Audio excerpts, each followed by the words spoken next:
타인의 고통에 응답하는 공부. 김승섭. 배안나 정의평화위원회 위원. 솔직히 지금 내 삶도 버겁고 화가 나는 것 투성이다. 국민끼리 싸움을 붙이는 정부와 정치인들도 화나고 콩더러 파치라고 말하는 세상에도 지쳤다. 이런 와중에 눈에 들어온 이 책. 제목에 등장하는 낱말들, 타인, 고통, 응답, 공부. 모두 가볍지 않다. 타인의 고통. 이 책에는 저자가 공부하는 과정에서의 만남, 대화, 연구, 연대의 이야기가 담겨 있다.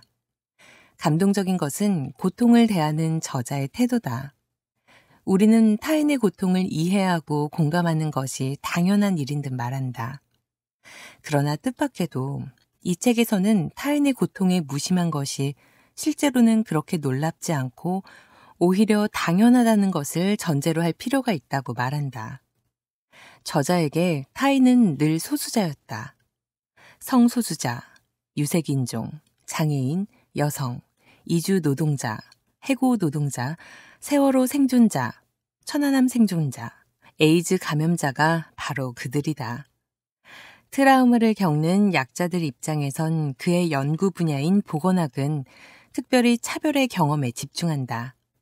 차별은 실제로 경험하지 않아도 아프다는 소제목도 잠옷 충격적이었지만 그 고통에 대해 함부로 공감한다고 말하지 말자는 반성을 하게 되었다. 인간은 타인의 고통을 잘 잊는다. 고통이라고 하는 건 개인의 몸 안에서 발생하는 것이고 그 고통은 전달되지 않는다. 그래서 누구나 외롭고 힘든 면이 있다. 사람들이 타인의 고통에 무심하다는 것이 실제로는 그렇게 놀랍지 않고 오히려 당연하다는 걸 전제로 할 필요가 있다. 그렇지 않으면 자꾸 실망하게 되고 세상을 경멸하게 되는 것 같다고 저자는 말한다. 그럼에도 불구하고 사회적 고통이 되고 다른 사람과 공유할 수 있는 이야기가 된 계기는 그 고통에 누군가가 응답하기 시작할 때이다. 저자는 그 응답을 잘 해낼수록 많은 사람이 함께할수록 그 고통은 공유할 수 있는 이야기가 된다고 생각한다. 비참함의 언어로만, 슬픔의 언어로만 공유되면 다들 너무 빨리 지친다는 저자의 말에 약간 공감이 갔다. 이 지점에서 한 사회의 건강한 시민이자 훌륭한 연구자인 저자의 고민이 느껴졌다. 이 책을 읽어야 하는 이유 또한 이 때문이다.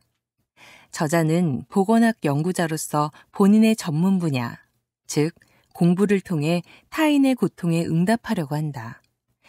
공부와 삶이 일치하지 않은 사람들을 우리 주변에서 얼마나 많이 볼 수 있는가. 타인의 삶에 대해 함부로 낙인을 찍고 사회적 합의를 하려고 하는 이들과의 싸움에서 우리는 판단을 유보하고 배워가야 한다. 우리가 그만큼 알지 못하니까. 우리 모두 특정한 가치를 지니고 있는 사회에서 태어나고 자라서 편견이 있다. 타인의 삶에 대해 판단할 때 마땅히 지녀야 할 조심스러움이란 게 있는데 한국 사회에서 그 조심스러움이 너무 빨리 사라지고 있다고 생각한다는 저자의 말에 공감했다. 오늘날 한국 사회에서 생존을 결정하는 강력한 외부적 조건은 자연 환경이나 유전적 요인이 아니다. 더 많이 다치고 더 일찍 죽는 사람은 저임금을 받으며 위험한 작업장에서 일하는 이들이었고 코로나19를 성공적으로 대처할 수 있었던 사회적 비용을 실은 가장 약한 사람들이 치렀다. 천안함으로 고통받은 이들의 상처를 정치적으로 소비하며 세월호 참사 피해자들의 상처를 헤집는 사람들이 떠오른다. 불필요한 갈등은 사회적으로 어떠한 바람직한 변화도 이끌어내지 못한다.